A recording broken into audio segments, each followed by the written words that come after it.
All right, Seth. Hey, I think we're live. Are you there? I'm here, Chris. Excellent. All right, so hello and welcome to like an expert interview webinar style presentation, international and multilingual search engine optimization. My name is Chris Rolfe. I'm the founder of Boulder SEO Marketing. I speak globally about international SEO and digital marketing. Seth, we recently teamed up because I prefer to speak and teach globally, and you guys provide the fulfillment, international SEO, digital marketing. Please briefly introduce yourself. Sure, Chris. So I'm Seth Carter. I work for a company called MWI. We're an international marketing agency who specializes in SEO, as well as other digital marketing specialties like PPC and content marketing. So we are working with Chris and Boulder SEO Marketing to help execute on some of these bigger international projects. So we have experience mostly with doing China and Hong Kong and Singapore, so Asian SEO, and bridging that gap for companies who are either from the US or from Europe and want to expand into Asia. So that's our background in SEO and international SEO. Awesome. All right, let's get this presentation started. Let's quickly talk about setting the stage. Why is SEO and why is international SEO important? Seth, by the way, I teach at high schools and universities. When I ask them this question, the best place to hide a dead body, they come up with amazing answers. What's your answer? Well, I think I know the answer you're going for. And I won't show my sociopathic side by giving a frightening answer of where I'd had a real dead body. But in this case, it's going to be the second page of Google results. Exactly. Yeah, if you don't show up organically in actually the top 3 to 4 organic search results, you're not going to get those clicks. About 75% of all organic clicks will go to the top 3 to 4 organic search results. So if you're below that, you are going to miss out. Thus, you're going to miss out on sales. It's that simple. I got an email from a client. Chris, we're busier than a one-legged man on a tricycle. We basically took them out of the dead zone, as you can see there at the very beginning, April 2013, from 314 organic search hits on Google to about 4,200. Quite an achievement, if you ask me. About a 400% increase in organic search traffic in about 3.5 years. Yes, this will take a little bit of time. However, the payoff can be tremendous. There was actually a direct correlation to about 800% increase in revenues directly related to Google organic search traffic. Seth, if I would tell you that I can get you these results in the stock market, would you jump on that opportunity? Definitely. I would be jumping for a 1 or 2% increase, which SEO is more than capable of providing. And in fact, for some larger companies, that might just be what they need to give them the boost in revenue that it's going to make a big difference. Yeah, of course, results may vary, and I love to show off this result. Yes, I mean there are not as great results as we're showing right now, but by getting really serious about this SEO and ISEO stuff, I mean it's a tremendous opportunity to generate more revenues. All right, every day about 140,000 new websites are created, so your website is going to have to compete against other websites. Actually, last week I taught a class, had an Olympian in my workshop, and we spoke about how hard it is to get to the Olympics. It's really hard, and it's the same thing with SEO. You're going to have to beat hundreds of thousands of other websites, especially when it comes to international SEO. All these new markets, if you look at these numbers there, Content in Chinese grew nearly 1,300% in the same amount where English, content didn't grow as fast. Arabic, etc. All these emerging markets, they're pumping out content that are being hosted in country. So if you want to compete with this content that's being hosted in country, you're going to have to be really smart about international SEO. Seth, did you know these numbers, or is that a little bit of a surprise? Well, we've been banking on this for quite a while. If you look at a lot of e-commerce and other online businesses, the ones that have grown the most are not just the U.S. ones, although they've seen a lot of growth. But the biggest growth spurts you can see are in these smaller communities, so these foreign language communities, because there's a disconnect there. These communities, they speak English, but they prefer to shop, prefer to do business in their own language. And although the market is smaller, they're increasingly looking to native language resources to fill all their needs. Yeah. So there's a huge opportunity for businesses who are willing to do this work of SEO and digital marketing in general in their language niches or niches. Yeah, absolutely. Tremendous opportunities. All right.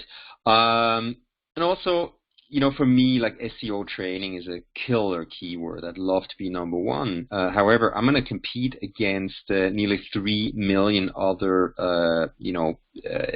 documents, things indexed in Google's database. So this will take time, but once you're on the top, the payoff is amazing. Let's quickly talk about multilingual content, because a lot of people, when I speak at these conferences, they say, we use Google Translate, or, my nephew speaks Spanish, blah, blah, blah. The multilingual content simply has to be better, or at least as good as the source content. Otherwise, you have zero chance of competing in Google search. Machine translation, unprofessionally translated content does absolutely nothing for SEO. In fact, Google may penalize you because Google knows the grade of which that content was authored. Seth, I know you guys pump out a lot of content for your customers. Just real quick, what's your 2 cents on this topic here? Well, I think that a lot of people have a misconception that Google and search engines in general are a robot, and so you can feed a robot language. But Google doesn't work that way necessarily. And Google is the algorithms are getting very sophisticated, and they're able to contextually analyze what you're saying and deliver results based on that, not just keywords, but beyond keywords. Yeah. But also, you have to remember that they use metrics of how humans interact with your content. So when we create content, it has to be for a human, and it has to be for a human who reads that language natively. Otherwise, the feedback the search engine gets from people will tell Google that this is not valuable content and it should be ranked lower. So that's something to keep in mind, is that it's really, you're making content for people that's optimized for a search engine. Yeah, absolutely. All right, so let's briefly talk about what I call the 5 pillars of SEO methodology.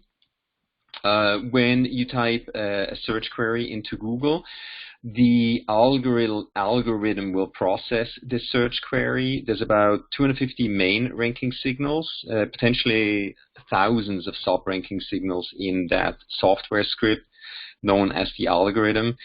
You can place each and every one of those signals onto one of 5 pillars, or call it buckets. First of all, the technical health of a website matters tremendously. We're not going to have time to cover the technical aspects in this webinar, but Seth, just a couple of words about the importance of the technical health of a website. Well, just a couple of days ago, Google announced that it's going to weight mobile site speed even more heavily. So that's one of the technical aspects, would be how fast your website runs. And that's been a ranking factor for years, but they've decided now that they want to emphasize it more heavily for mobile websites. So they're going to start to penalize websites that don't have a very quick loading speed on mobile. Yeah. That's one aspect. Another aspect would be the information that a website provides for a search engine. Because a search engine doesn't just read the content like a human. It can analyze it pretty well, but it also uses certain information that you give it called metadata. And that information is really important because it allows and also things like robots.txt, this document that explains the website to a search engine clearly. So these are things that allow the website to understand the content and present it clearly to real people who are searching for it. And so without this stuff being figured out, the search engine won't understand you, and also the people who are searching for your content won't really know what it's about when they see it in the search engine results. So it's really critical. And this is probably the first step, I would say, to getting your SEO on track would be to start here. Yeah, and we usually, I mean, that's the first, the first things that we clean up before we get to work with, the on-page, off-page stuff. Then also the website functionality, the user experience, extremely important. Google takes a look at how people interact with your website. If they can't find what they're looking for, they bounce, sends various negative signals to Google. Also something, unfortunately, we don't have time to cover in this webinar. Then on page, we'll take a look at that in this webinar. Starts with keyword research, meta tags, optimization, hyperlinking, basically anything you can do physically on the website. Off-page optimization, we'll briefly touch upon this topic in this webinar. Anything that happens outside of the website. Extremely powerful. Oftentimes people don't get it, they don't do it, thus they're missing out. And then, love it or hate it, social media marketing needs to be part of your overall digital marketing or SEO strategy. And then, no surprise, content marketing is the foundation of this strategy. Here's an article I wrote about this strategy. Seth, any thoughts, comments about this strategy here? Actually, I think SEO really, people have a conception that it's very technical, and while there is some, but just the first one really. Only number 1 is extremely technical. 2, 3, 4, and 5 are really they're more related to traditional marketing and about you understanding what customers want, what your clients want, and understanding how to deliver that to them. Understanding what kind of content they read and where they read that content. That's what your off page would be. You have to deliver the opportunities for getting referral links to places that your customers and clients frequent on the internet. So really, these are principles that guide SEO, and it's less of like a programmer and more of thinking like I wouldn't say generic marketer, but it's how do we use these tools of search engines and social media, and how do we put them together in a way that creates value for customers, gets them interested, and reaches them wherever they happen to be on the internet. At its most basic, it's less about technical things and more about reaching your audience. Exactly. I mean, this is not rocket science, but you may need help with certain aspects of this. Right. That's a gross oversimplification, but just to help you understand what SEO really is today, because in times past there were a lot of, I suppose you call them tricks, but fortunately, I would say this is a good thing. Those tricks don't work. What that does is it allows people to be more strategic, and it also makes your website less likely to one day suffer a huge drop in rankings because Google found your trick and got rid of it. That was the old way. It's an arms race with Google to figure out the new tricks and keep ahead of them. But now you can follow these principles and you'll have results that will last you for years instead of 6 months till the next algorithm change. Oh man, and once you have those rankings, it's the gift that keeps on giving back over years. It's amazing. Well, let's briefly talk about keyword research for SEO. I mean, this is where it all starts. The best way to do keyword research is using my recommendation, Google's Keyword Planner tool, which is part of Google AdWords. You have to run an active campaign to get the full functionality. We'll take a look at the Keyword Planner in a little bit here. There are some free and freemium tools such as SERPs and kwfinder.com. So there are millions of tools out there, and as an SEO company, we invest, a lot of money into Right, and that's one benefit when you work with an agency. Just to plug ourselves a little bit here, is that you don't have to have access to these tools that we use, but it makes it really fast for us to get this work done and it also gives us access to a little additional insights. However, it won't, at the basic level, having access to those tools won't not having access rather won't prevent you from doing a good job. I think AdWords is definitely the best place to start for keyword research since it's free, and I encourage everyone to do a paid search campaign anyway, because it's just money you're leaving on the table. Because you can start, the barrier to entry is so low, and the cost of entry is so low to start. Yeah. So there's really no reason not to get access through having a campaign. All right. So essentially, doing keyword research, sort of like picking your destination. Actually, looking at part of my keyword list, SEO packages. And also we track the rankings. What you don't see here is actually calling with the search volume. Accidentally didn't include that, but we know exactly how many people are searching for what. We take a look at the PPC, where does the bidding start, the competition, and then we track the results. We started to optimize for SEO packages. Nice increase. So you sort of want like a list like that to really know what you're going for, and then also measure the results over time. Right, and this lets you at a glance see and compare all your different keywords, and also lets you see the metrics and how they measure up. We have some clients we worked with who have focused way too much on what's called long tail, or keywords that have quite a few words, but they have very low volume. But they're attracted to them because they're so uncompetitive. So there's fewer people bidding on them in paid campaigns, and fewer people making content about that trying to rank. So really, though, you need a balanced approach. You need some long tail, and you need some body keywords. So, maybe a couple of keywords, or just one not as popular one, but still has real volume. So it's really about balancing these aspects of volume, difficulty to rank, and also the how much you think a certain keyword is appropriate for your audience. Because you could rank for keywords, or try to rank for keywords that are really inappropriate and don't bring you real results. Because at the end of the day, all that matters is, are the people coming into your search results, are they going to buy your products and services? Because that's what's going to make it, make all that work justified. Yeah, I mean, it's all about the intent, understanding somebody typing this into Google, what's their intent. And it's definitely a little bit of work. We're experts at that. And you just have to try, and go actually do an actual Google search, see what you're competing against. But this is basically what you need, a researched keyword target SEO list. All right, so let's quickly talk about on-page optimization very briefly. Let's say, you type in SEO training Denver. I'm located here in the Denver market. Super important keyword for me. I know exactly how many people are searching for this keyword. This is where you need to be, at the top of Google. And then, so we do local trainings. You also want to show up in local. Pack there will get you additional clicks. Let's dissect that keyword, and let's take a look at how I did the meta tags for this keyword. So every page on your website needs to have optimized meta tags. There's a title, there's a description, and there's also a keywords meta tag. All right. This then creates what is called the snippet. There we go.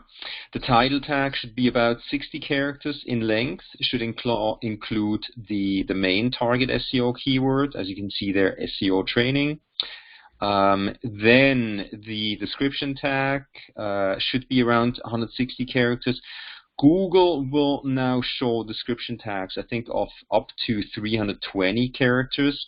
My recommendation for now, stick to 160 characters. This way you're safe in case Google goes back to that limit. And then keywords, stick to 3 target SEO keywords.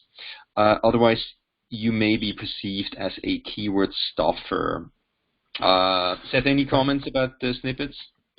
Well, over-optimization is definitely something that can happen. That goes back to what I was talking about, the tricks that people used to use. So Google's actually actively tried to uncover these tricks that people use to exploit the search engine. And that was one that used to exist, where you could put a lot of keywords in there and it would actually work. So now we have to we have to imagine what Google doesn't want us to do as well. And they've explicitly said that they do not want over-optimization through too many keywords.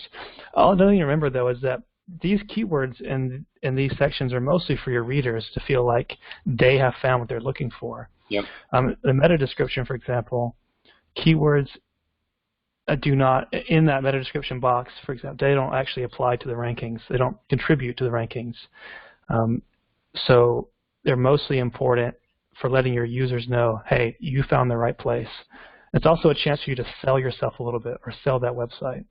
So I would consider this section more about the people and less about the algorithm, but it's so important because you need people to click on it. Exactly. So you can't be it's about ignored. the user experience. So overall, this really matters. And then, of course, try to include the main target keyword in the URL because Google will also display that, and it just shows people, hey, yes, I've come to the right place, and then you get that click. Ultimately, hopefully, you'll get the sale if you have the right offering. All right, so now we laid the foundation. We know our target source language keywords. Now let's talk about why multilingual in international SEO. I mean, simply, it has to be part of your website localization translation processes. If you're selling your products into global markets, you simply have to do it, especially for I do a lot of teaching for language service providers. For them, it's an excellent upsell opportunity. Local markets are often saturated, hyper competitive.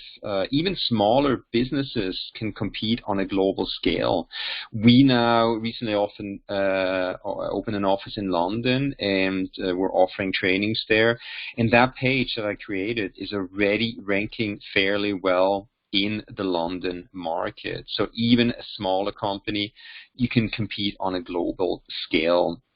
It's one of the least expensive yet most effective ways to expand and grow a business on a global scale. And I like to think it's exciting and also a little bit of fun. All right. Before you go global, Seth, you guys probably advise customers on these things, but it may not be for everybody. Is there actually a market for what I'm trying to sell? You guys do a lot of work with Asia. It's China is a special market. Maybe you can talk about that in a second. How competitive is the target market? Are there legal restrictions, et cetera, et cetera? Seth, can you share a couple of points maybe about markets like China? Sure. I think China is a special case. We've been talking a lot about Google. I think there's a slide later on that will cover this, but some regions don't have the same search engines. They still have search engine marketing because this phenomenon of search engines and the internet. I think you can't have the internet without search engines to help people find what they're looking for. It's just too big and too inscrutable. It would be like the dark web where you have to actually know the URL for everything without a search engine.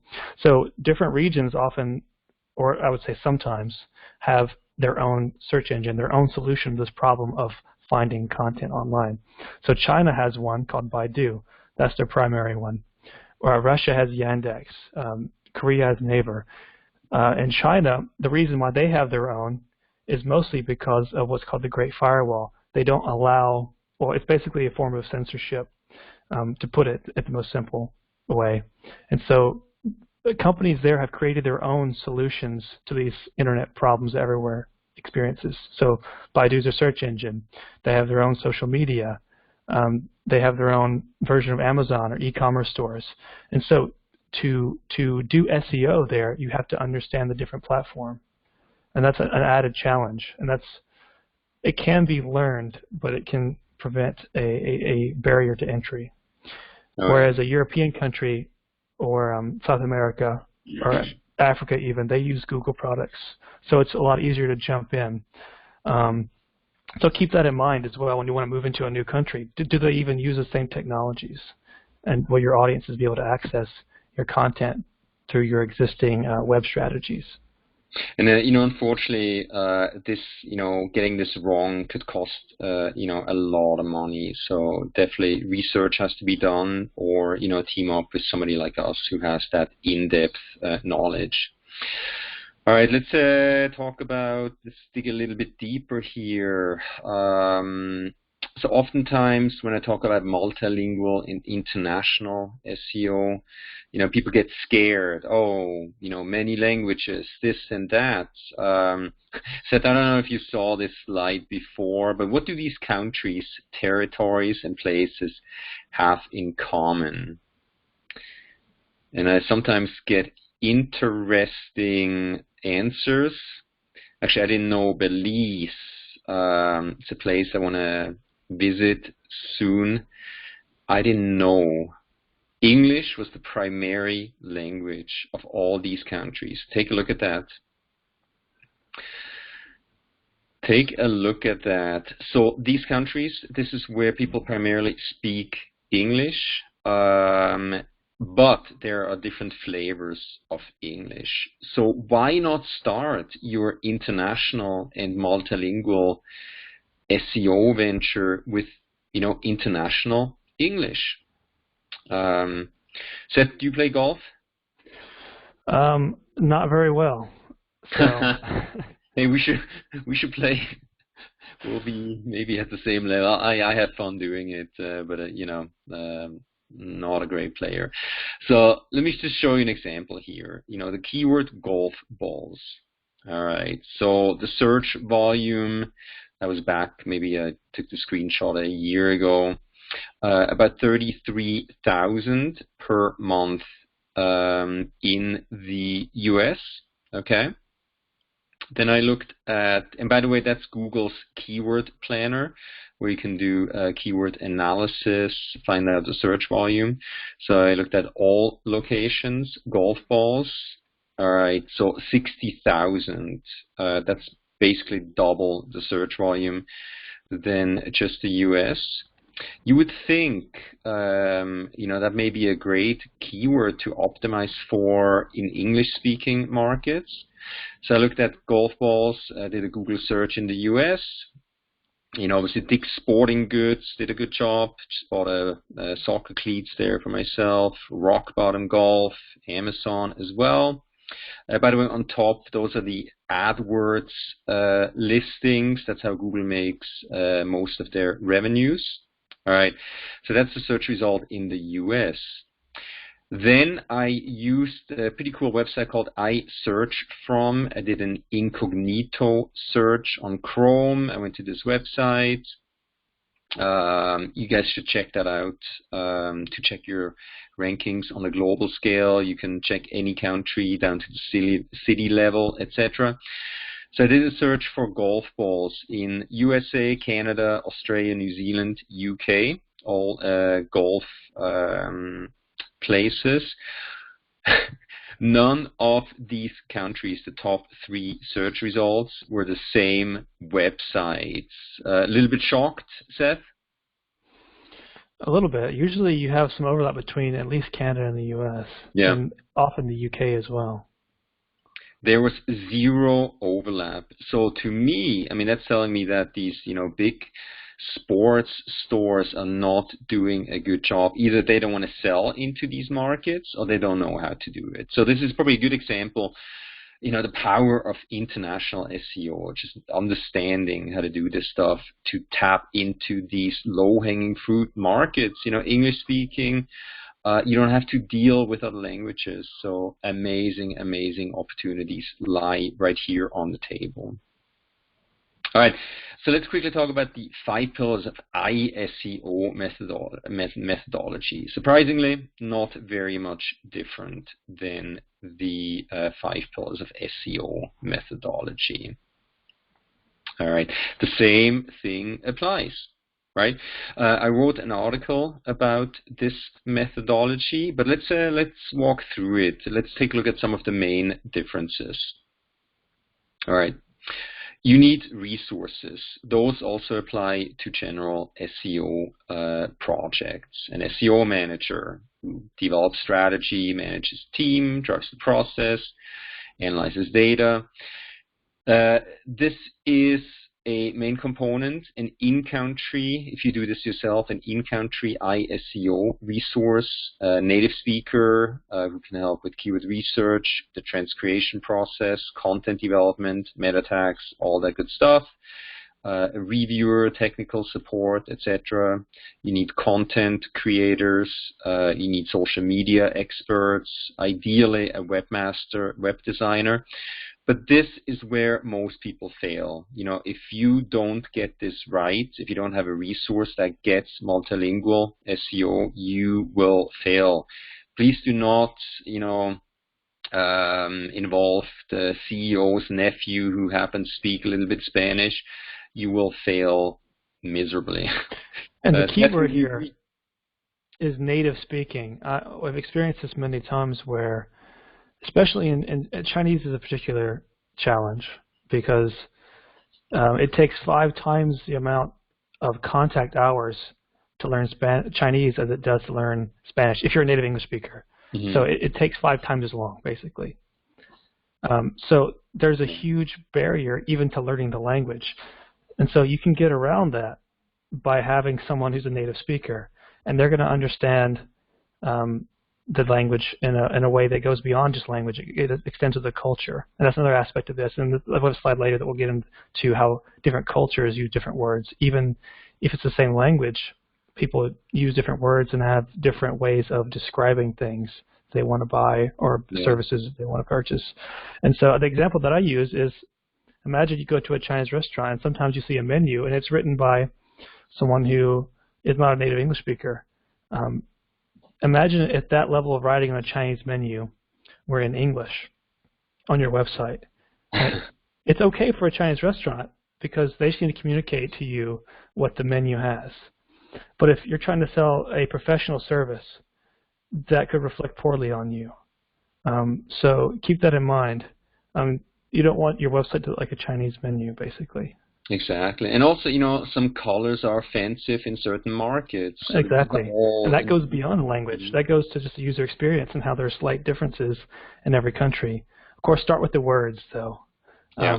But yeah, you could take a very holistic approach to this and reevaluate your entire website. That would be the other extreme. Like if you have a market that's doing very well, say you're doing really well in Germany, well, it might be worth it for you to continue to optimize your website for Germany, and your website might start to diverge a bit from your English or your source website, and that's okay as well. But I've seen that happen to quite a few websites where they start to drift apart in terms of user experience.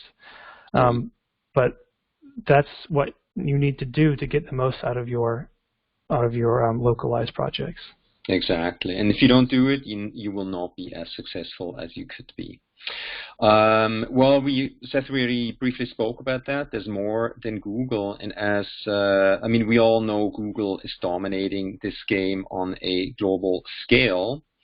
However, Seth, as you mentioned, in China we have Baidu, Russia we have Yandex, and South Korea we have Naver as the leading search engine. There we go.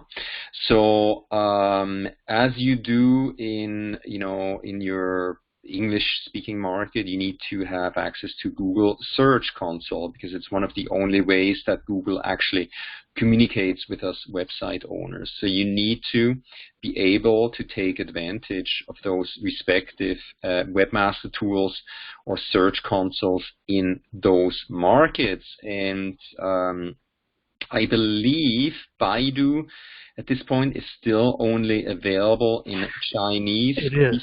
They attempted an English version, and it hasn't really been updated. I don't think it's supported anymore. So I guess that is a signal they've kind of given up on welcoming outside SEO marketers to use it. Yeah, so right there is the case for having like an in-country resource that gets that market, can take advantage of these tools. All right. Then very briefly, the basic ISEO process.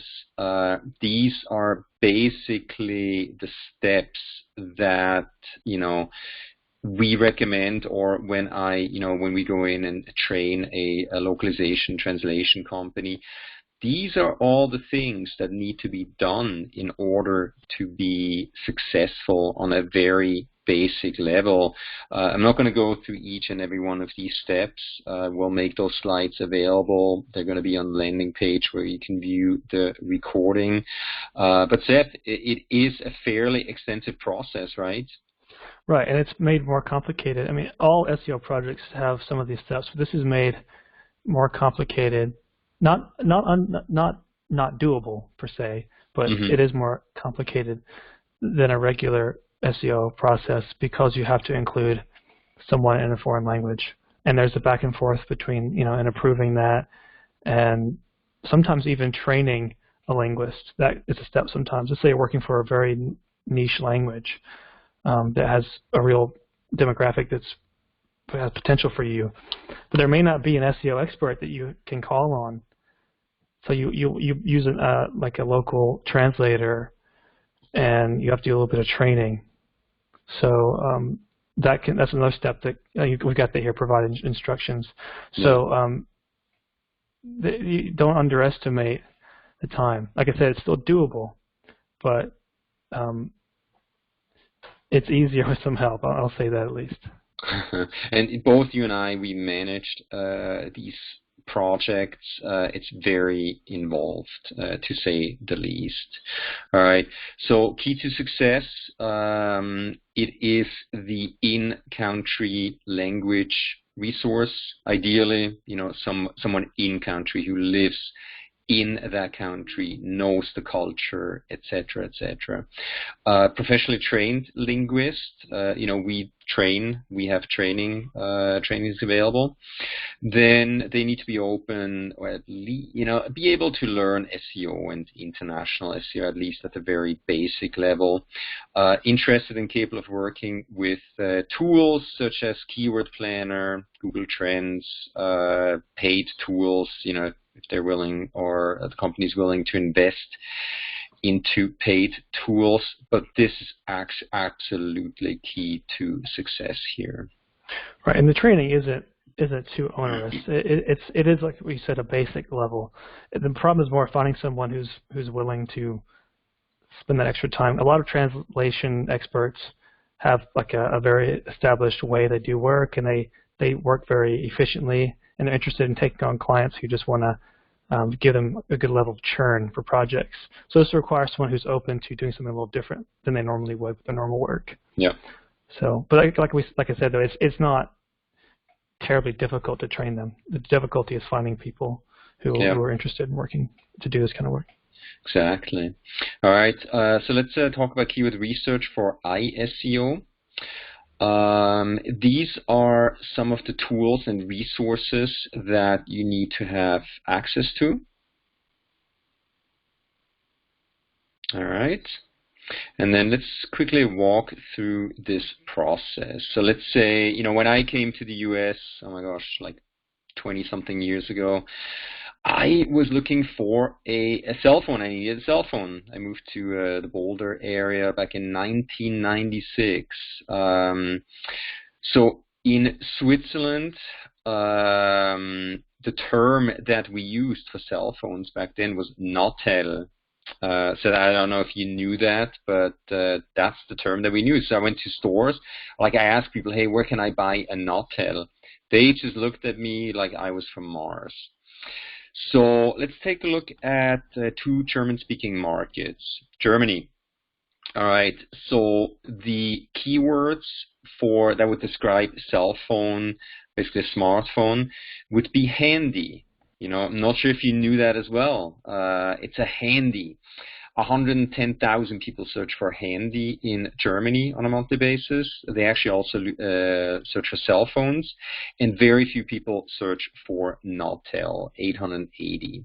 All right. If you look at Switzerland, still a lot of people actually search for Notel. So it's very even.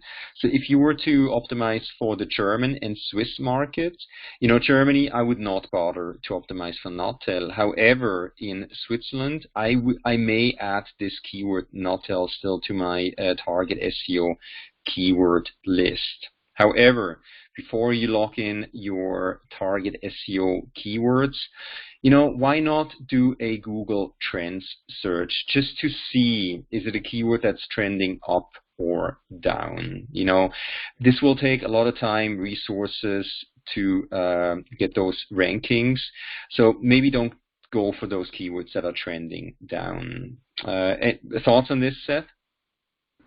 Yeah, this happens in every region.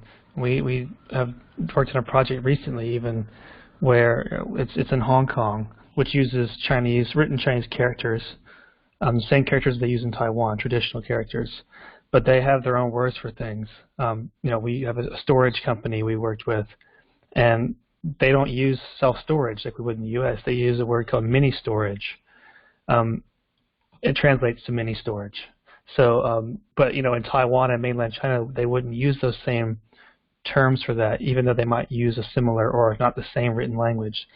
So this happens all the time, and it's something you have to be aware of. And that's why that in-country resource is so valuable, because they'll just say, well, that's not what we call it. You'll get that all the time. And every time you get that, you think, I'm really glad that we have this person to help us. So it's something that you have to be aware of. It's just going to happen. I almost guarantee it will happen. Even in English, in the UK and in the US, we have different words for certain products. So you have to watch out for that. Yeah, like pants, trousers, like backpack, right. rucksack. It's just like minor stuff, but it really matters.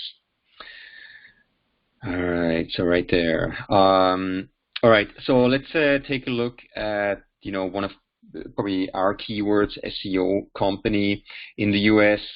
We know that about 6,600 people are searching for that keyword, so a very attractive keyword for us. That's how people search for us, services, etc. So I went to Google Translate, plugged in the English keyword there, SEO company. Google Translate is telling me that in Germany, it's SEO-Unternehmen. All right. So I went over to Google Keyword Planner. I changed the targeting to Germany for German. I plugged in SEO Unternehmen, and by the way, Google will take out the hyphen there. So Google is telling me that about 50 people in Germany are actually searching on a monthly basis for SEO Unternehmen. However, in the recommendation section down there, Google is telling me that a lot more people, 4,400, are actually searching for SEO Agentur. So this is my case for, probably a local resource could have already told you, hey, look, most people search for SEO Agentur. But this is part of the process. You need to be 100% certain that you're picking the right keywords. And when you see a project or a web page or a piece of content that is working obviously very hard to target a keyword, like this one here, that has low competition or that's low volume, it's kind of painful because you just know how much more they could get out of it. And so it's all it requires is you change one word. If it's in the content 2 or 3 times, you change that word 2 or 3 times, and you've instantly got something that's much more not only valuable to your bottom line, but also more likely to generate, more likely for your customers to want to click on. So it's just a no-brainer. Yeah, and actually very recently visited a customer in the Middle East, and we redid the keywords, and it had a tremendous effect on their lead generation because we better understand what people are searching for. So this will potentially have a direct impact right away. Let's briefly talk about keyword mapping. A lot of people fail there. So once you have your keywords, each and every page of your website needs to be optimized for about 3 keywords. Why? we don't want to send people generically to our homepage. They may get lost. I want Google to send them to our very specific services or product pages, because then they're more likely to stick there, potentially take the action that we want them to take. This is why you need to do keyword research, optimize each and every page of your website, help Google understand, what this website is about and where visitors should be landing. All right, just very briefly, a couple of on-page optimization best practices, include a keyword, a transcreated keyword in the URL. I've seen, sometimes a localized website and the URL was still in English with, a language called very common. Yeah. Very common. And they'll have actually a nice translation. The slug, so that readable part at the end is called a slug, and the slug will still be in English, which I think is often just confusing to users, and it's just not a good user experience. But also, they don't know if it's the right page for them sometimes. So exactly. Yeah, title tags with German expands about 30% in character length over English, so that's going to be a challenge. You got to pay attention to that. All of a sudden, you're like 100 characters when Google wants you to plug in there about 60 characters. Description, you want to stick to about 160 characters. It's going to be a challenge in German and many other languages. Some languages actually decrease. Chinese is like that, so you can fit a lot more. So that's the other problem, where you might have to say more to get it in the same spot, so it looks right to searchers, and they see this block of text.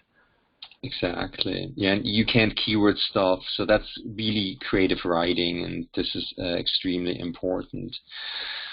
Let's briefly talk about link earning. Backlinks is still one of the most important ranking signals in Google's algorithm. If you create a newly localized or translated website, it's one of the most important things that can be done to get search engines' attention.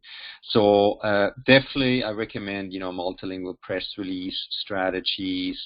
You got to create high quality content for the localized website, blog posts, etc. You got to claim your social media profiles. Google Plus, it's on the, I don't know if it's going to fade eventually, but you got to claim your Google My Business listing, etc. Claim high quality directories, free and paid. Maybe ask your vendor, hey, did you have a link back to our website, to our products pages, etc. Ask partners to link back to you, find the forums that are applicable, etc., etc. Right, and they're almost infinite. These are called link building, or you call them earning, right? But link building strategies are almost infinite. It's really only limited to your creativity, and that sounds a little cheesy, but it is true. I mean, I've come across new ways of getting legitimate and quality links.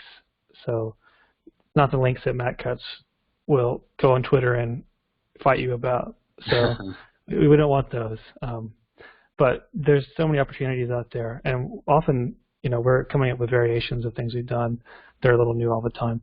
So this is a little bit like the more salesy aspect, I suppose. That sounds bad, maybe if you don't like sales, but it's really about networking a lot of times, and working with people to find connections where your content or your product or your services would be a good fit on their website. So this works a different muscle than some of the other ones in marketing, but it's still very, very important. Absolutely. All right, social media marketing, love it or hate it, needs to be done. Here's a real customer example. This customer finally, let us do social media marketing for them. We generated revenues of year over year, second year 34,000 compared to about $600 in revenues. It's a relatively small customer. I think that's more than what they spend with us, generally. So love it or hate it, it needs to be part of your SEO strategy. also not just the money generating aspect, but it helps Google understand or connect the dots. Extremely important. And also said, I'm going to let you talk about this. There, in different countries, other social networks are more important than certain social networks here, right? Right. So, and this can change your strategy. And a lot of strategies you might use in the U.S. or I'll just call it the West in general, won't work in Russia and Asia, in particular Asia, or parts of Asia. So you have to be aware of that. And in fact, China now is moving towards social media as a standalone platform. It's kind of combining search engines. They're becoming more fragmented. It's a little bit it's pretty harmonious, I would say, in the West, where we can use SEO, or we can use social media to boost SEO. But in Asia or China specifically, you're seeing these social media platforms become their own search engine in a way, and they have their own apps within these ecosystems. So the synergy isn't quite as strong, and that definitely will affect the strategy that you'll pursue to boost your rankings. Yeah, for example, in China, I think Renren, up and coming or dominant social media platform, sort of used as a search engine. And this stuff changes all the time, and if you're not on the top of these things, you're gonna miss out. It's as simple as that. All right, and then of course, if you can measure it, you can't improve it. So we pay a lot of money for all kinds of tools that allow us to measure the results.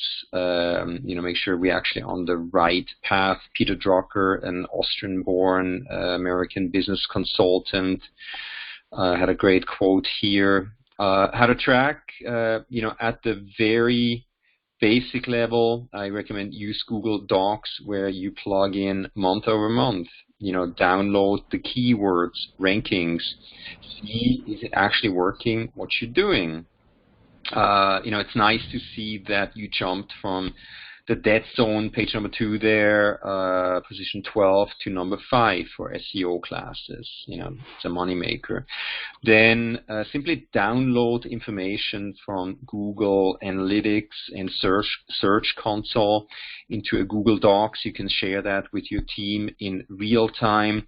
It's nice to see that you doubled Google organic search traffic within 6-7 month. That's exactly what you want to see. We, of course, as companies, SEO companies, provide way more sophisticated reports. However, this is an easy way to track the success of your efforts. I think the only metric that I would add to that's not on here, that is not available in Google Analytics, and most of this is available either through all of Google's, so basically free tools. The only thing that I would recommend people getting into SEO try is to get either domain authority or domain rating numbers, and these are third-party metrics that try to approximate how valuable Google sees your website as, and how how rankable it is. Now, Google doesn't want people to know that because they don't like people gaming their system. So some third-party websites like moz.com, another website called Ahrefs or Ahrefs.com, they have an approximation to the best of their abilities at what that score is.